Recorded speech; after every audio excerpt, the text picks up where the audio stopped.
بڑی چیز ہوتی ہے، نسبت بڑی چیز ہوتی ہے۔ کسی نے کہا مولانا نسبت کیا ہے؟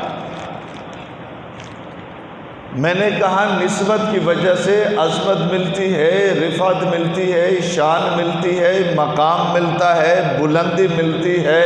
جی ہاں، نسبت بڑی چیز ہے۔ کسی نے کہا وہ کیسے؟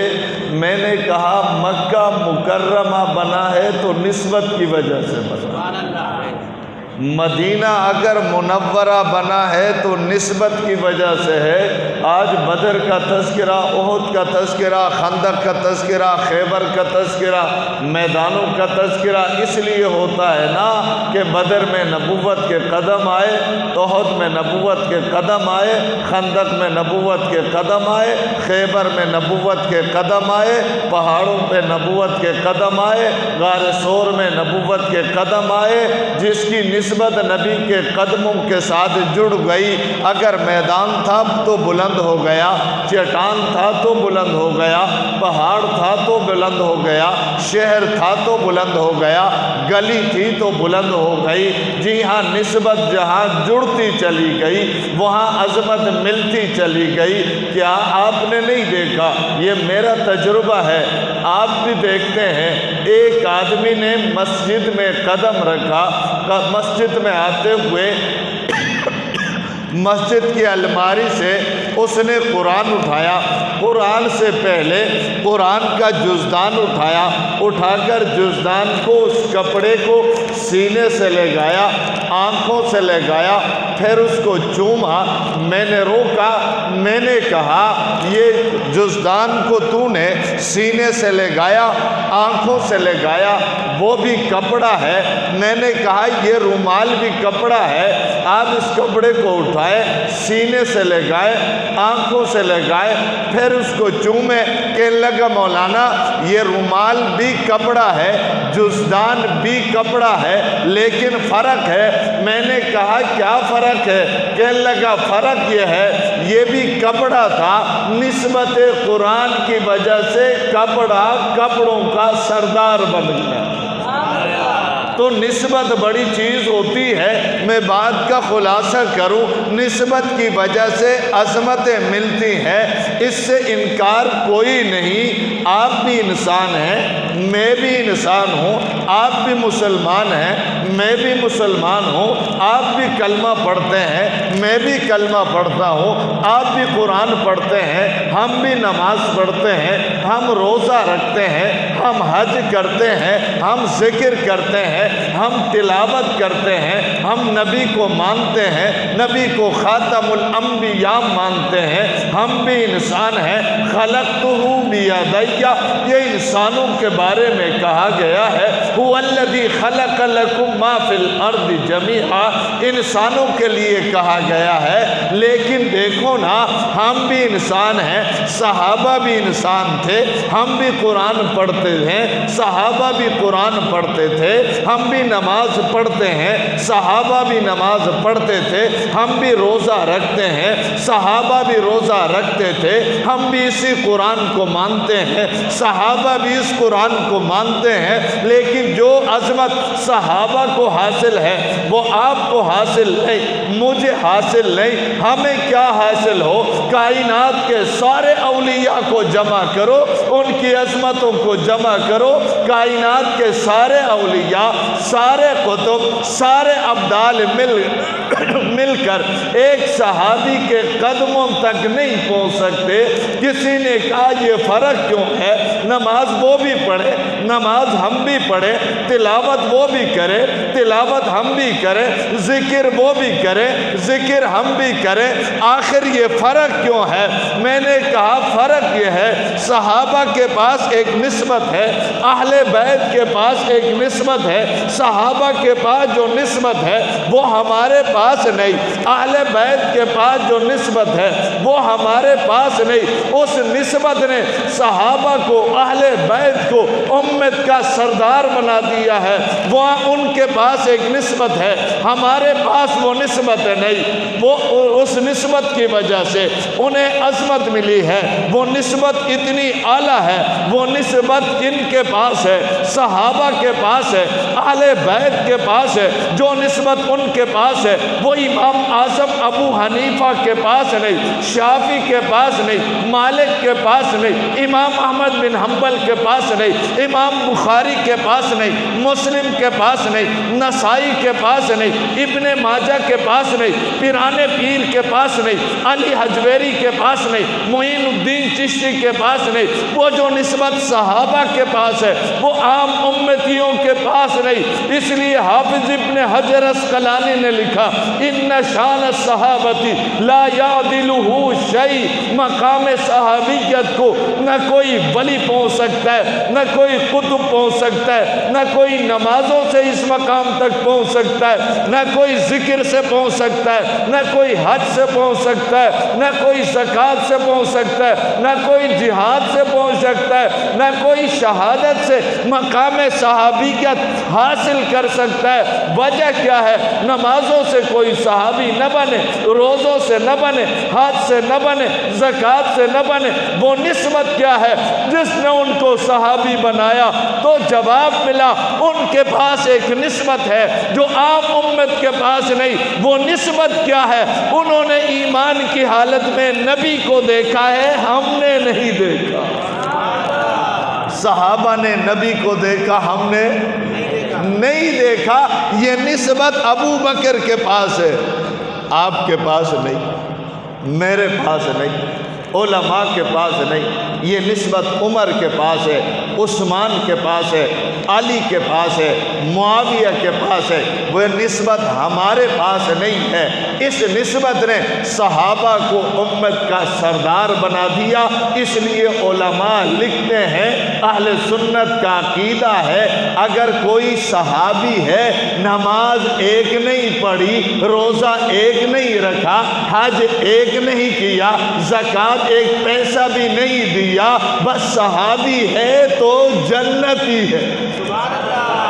صحابی ہے تو جنتی ہے۔ بس اس نسبت نے ان کو جنتی بنا دیا ہے، اگرچہ وہ نمازی بھی تھے۔ یہ نہیں کہ نماز نہیں پڑھتے تھے، صحابہ نمازی بھی تھے، روزہ دار بھی تھے، ذاکر بھی تھے۔ بالفرض والمحال ایک صحابی ہے، اس کو نماز، روزہ، زکوٰۃ، حج کا موقع نہیں ملا۔ علماء نے لکھا وہ تب بھی جنتی ہے۔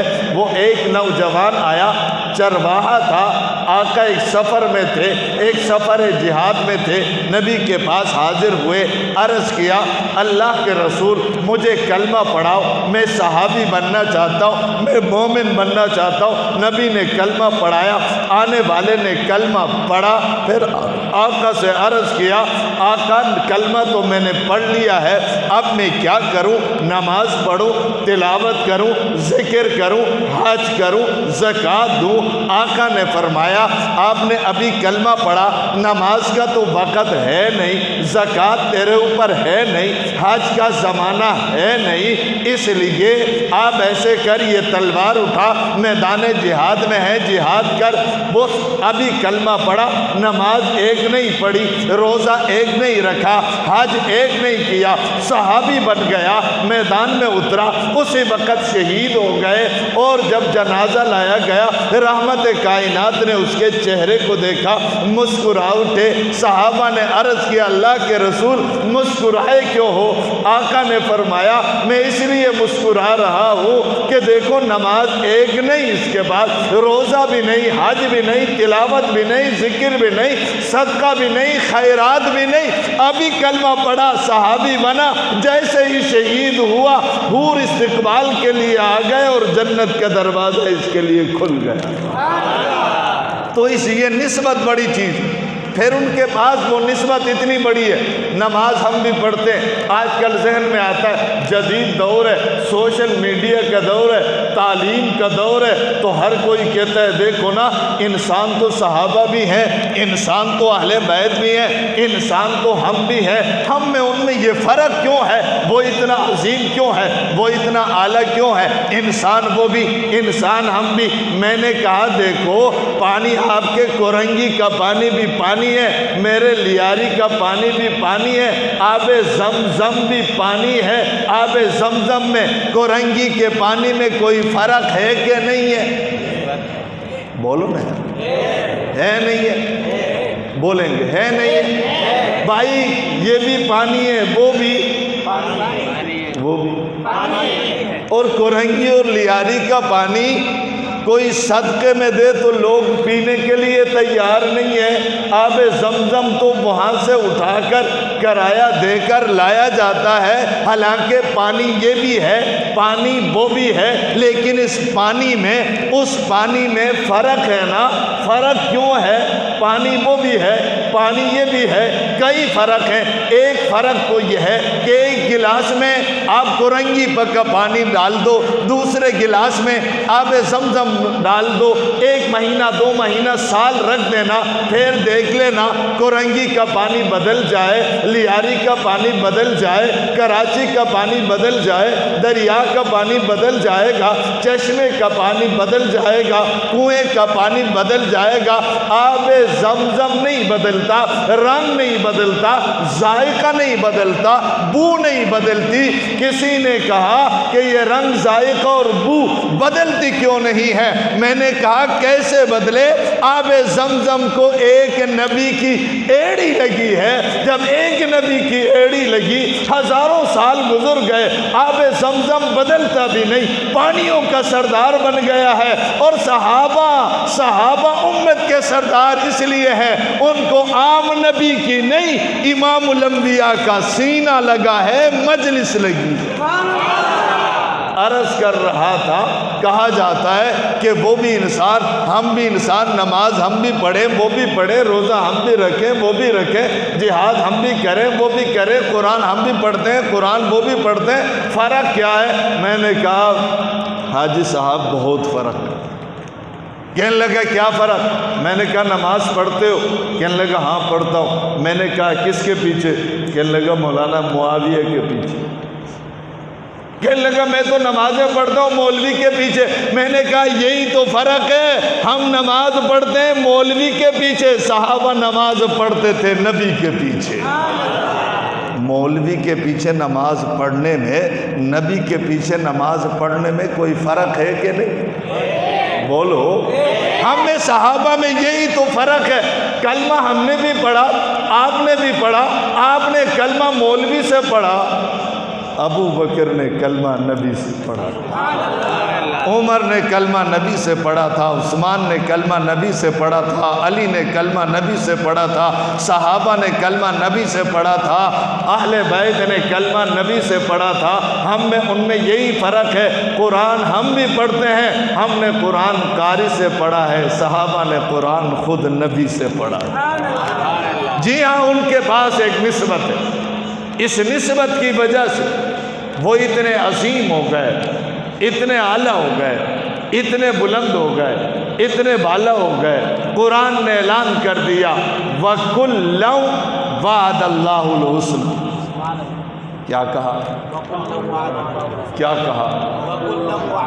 وَكُلًّا وَعَدَ اللَّهُ الْحُسْنَى. صحابہ سے کہا جا رہا ہے وَكُلًّا وَعَدَ اللَّهُ الْحُسْنَى. کن صحابہ سے؟ لا يستوي منكم من انفق من قبل الفتح وقاتل اولئك اعظم درجة من الذين انفقوا من بعد وقاتلوا وكلا وعد الله الحسنى. پہلے صحابہ کو قرآن 2 حصوں میں تقسیم کرتا ہے. کچھ صحابہ وہ تھے جو ابتدائی دور میں آئے, کچھ صحابہ وہ تھے جو فتح مکہ کے بعد آئے, کچھ پہلے آئے, کچھ بعد میں آئے, کچھ مشکل دور میں آئے. ابھی آپ کو مولانا بتا رہے تھے صحابہ وہ بھی تھے، کچھ وہ بھی تھے جو مشکل دور میں آئے، کچھ وہ تھے جو آسانی کے دور میں آئے، جو مشکل دور میں آئے ان کو انگاروں پر لٹایا گیا، جو مشکل دور میں آئے ان کو تپتی ہوئی ریت پہ لٹایا گیا، جو مشکل دور میں آئے ان کو تختہ دار پہ چڑھایا گیا، جو مشکل دور میں آئے ان کو گلیوں میں گھسیٹا گیا، جو مشکل دور میں آئے ان کو گھروں سے نکالا گیا، جو مشکل دور میں آئے ان پر تشدد کیا گیا۔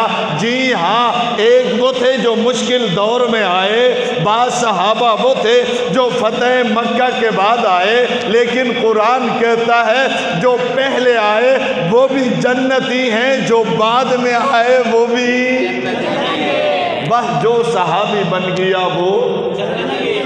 آپ حیران ہوں گے اس نسبت نے صحابہ کو اتنا اعلیٰ کر دیا، رب نے اعلان کر دیا، اعلان فرمایا کہ وَأَعَدَّ لَهُمْ جَنَّاتٍ۔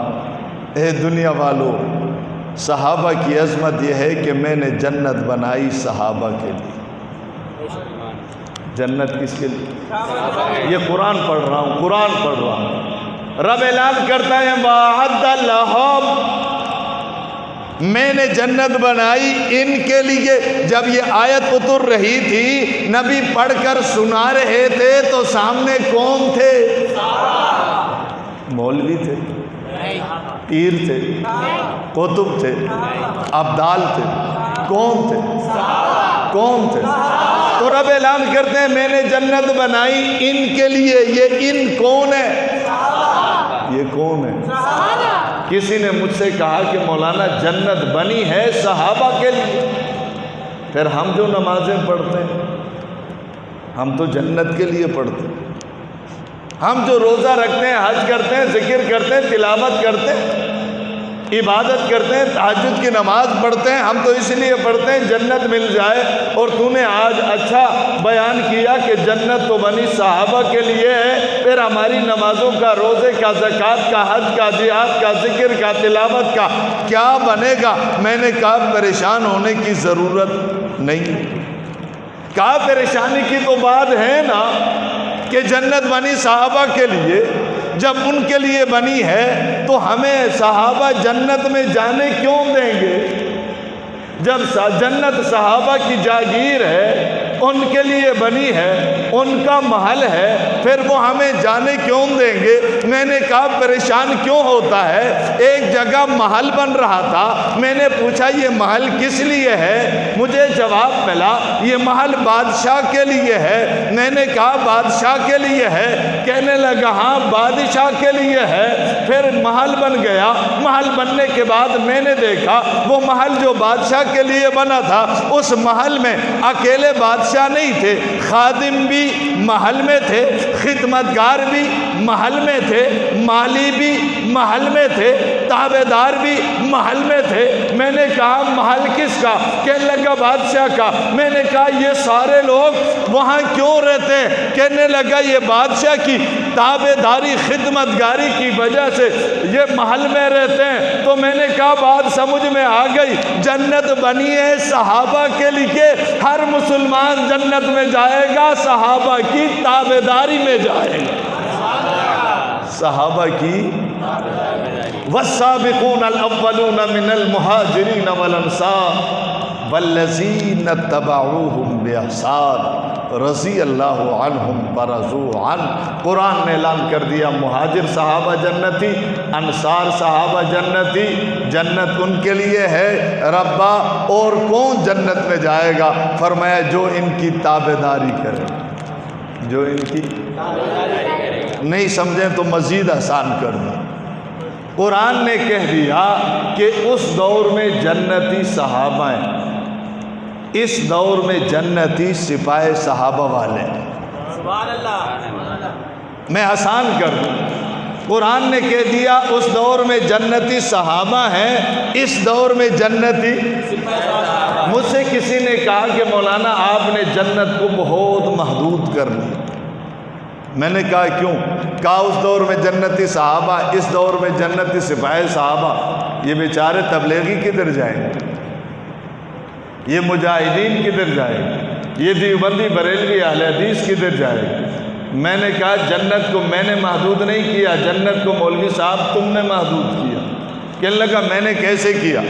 میں نے کہا کوئی ہاتھ یہاں باندھ کر نماز پڑھے تو کہتا ہے اس کی نماز نہیں، کوئی ہاتھ یہاں باندھ کر نماز پڑھے وہ کہتا ہے اس کی نماز بولو نہیں، کوئی اگر امام کے پیچھے فاتحہ پڑھتا ہے وہ مولوی کہتا ہے اس کی نماز، اور کوئی نہیں پڑھتا ہے تو یہ مولوی صاحب کہتا ہے اس کی نماز نہیں، کوئی زور سے درود پڑھتا ہے تو مولوی صاحب کہتا ہے اس کا درود قبول نہیں ہے، کوئی آہستہ پڑھتا ہے تو وہ کہتا ہے اس کے درود قبول نہیں ہے۔ میں نے کہا محدود تو تم نے کر دیا ہے، جب نماز نہیں ہوتی پھر جنت میں آدمی جائے کیسے؟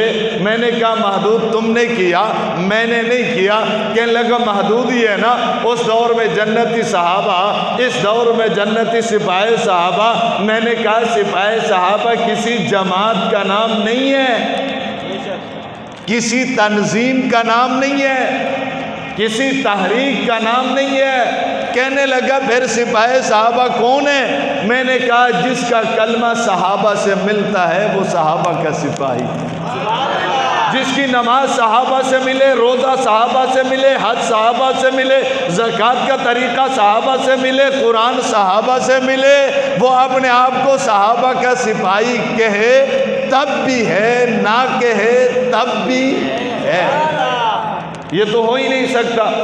کلمہ صحابہ سے لے کہ میں صحابہ کا سپاہی نہیں، نماز کا طریقہ صحابہ سے لے اور کہے میں صحابہ کا سپاہی نہیں، جس کا کلمہ بھی صحابہ سے ملتا ہے، نماز ملتی ہے، روزہ ملتا ہے، وہ دیوبندی ہے تب صحابہ کا سپاہی ہے، بریلوی ہے تب صحابہ کا سپاہی ہے، اہل حدیث ہے تب صحابہ کا سپاہی ہے، تبلیغی ہے تب صحابہ کا سپاہی ہے۔ گویا کہ ہم نے جنت کو محدود نہیں کیا، وسیع کر دیا۔ سبحان اللہ۔ ہم نے کہا یہ چھوٹے موٹے مسائل کو چھوڑو، یہ چھوٹے موٹے مسائل ہیں، ہاتھ جس کا جی چاہے ادھر باندھو ادھر باندھو، ٹھیک، نماز سب کی ہو جاتی۔ یہ نہیں کہ مولوی کے کہنے سے ہاتھ ادھر باندھو گے تو نماز نہیں ہوگی، ادھر باندھو گے، نماز قبول کرنے والا مولوی نہیں ہے، اللہ ہے۔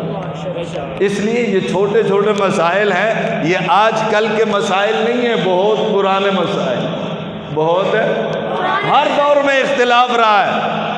آؤ، نماز کون سی نہیں ہوتی؟ وہ نماز نہیں ہوتی جو امام الانبیاء کو خاتم الانبیاء نہ مانے، اس کی نماز نہیں ہوتی۔ جو اپنے 12 اماموں کو نبی و نبوت کے درجے میں بٹھائے، اس بے ایمان کی نماز ہے۔ جو صحابہ کی تکفیر کرے، اس کالے کی نماز نہیں ہوتی۔ خیر میں عرض یہ کر رہا تھا کہ اللہ نے اتنا بڑا مقام دے دیا، اس قرآن پاک میں 1260 مرتبہ اللہ نے صحابہ کی مدح کی۔ کتنی مرتبہ؟ زور سے کتنی مرتبہ؟ بھائی آج کا کوئی کسی جماعت کا لیڈر کسی کی ایک مرتبہ تعریف کرے، کوئی وزیر ایک مرتبہ تعریف کرے، لوگ کہتے ہیں یار یہ تو اس پارٹی کا بڑا خاص بندہ ہے، پارٹی کا۔ آپ مجھے بتاؤ، زمین و زمان آسمان کے بنانے والے رب نے جن کی ایک دفعہ نہیں، 100 دفعہ نہیں، 200 دفعہ نہیں، 1200 سے زائد مرتبہ جن کی تعریف کی ہے، ان کو صحابہ کہا ہے۔ کیا کہا جاتا ہے؟ اس لیے ہم سے کہا جاتا ہے کہ تم صحابہ بہت کرتے ہو۔ میں نے کہا یہ اعتراض ہم پر نہ کرو۔ کہنے لگا کس پر کرے؟ میں نے کہا اللہ پہ کرو، کیونکہ 1260 مرتبہ صحابہ تو رب نے کیا ہے۔ کہیں فرمایا اولئک هم الفائزون، صحابہ کامران ہیں۔ کہیں فرمایا اولئک هم المفلحون، صحابہ کامیاب ہیں۔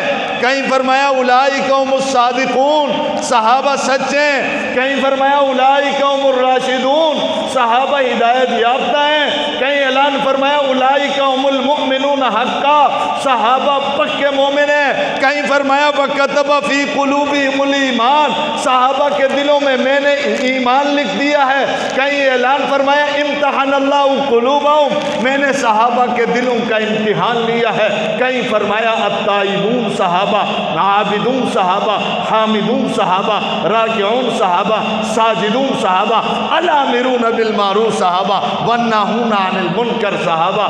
بار بار صحابہ صحابہ صحابہ یہ رب نے اعلان کیا ہے، تو صحابہ صحابہ کرنا یہ اللہ کی سنت ہے۔